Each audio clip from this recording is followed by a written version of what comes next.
A common characteristic of high income earners is that they're frequently looking for additional ways to put money away for retirement in tax advantage accounts.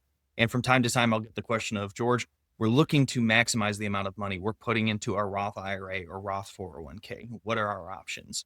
One thing that people are unaware of sometimes is that if you make too much money in a calendar year, you may be prohibited from making a regular Roth contribution.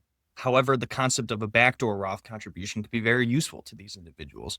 But what's critical in exploring this concept is knowing the specific steps that you need to take in order to do this properly.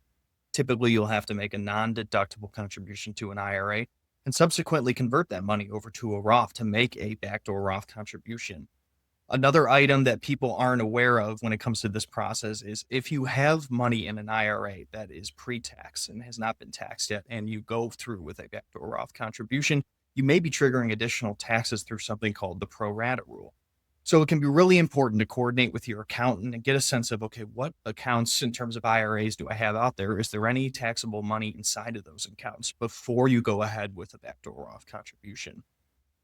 A second bucket that can be really helpful to people looking to put money into a Roth account is what's called a mega backdoor Roth contribution, where people can put money into an after tax account above and beyond the regular 401k contribution limits and start to stack as much money as they can into an after tax retirement account as they're headed towards retirement.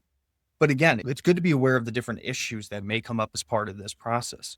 First of all, if you're working for an employer, their plan may not allow for after tax contributions, and these are different from Roth contributions. So it's important to talk to your employer about, does the plan allow for this? And do I have enough W 2 income to make after tax contributions above and beyond the typical maximum contribution limits in a 401k? Again, it's important to circle back with your accountant and say, here are the things I'm thinking about. I'm thinking about making a backdoor Roth contribution or a mega backdoor Roth contribution. How is this going to affect my tax plan for the year? And is it going to be a good fit for me long term?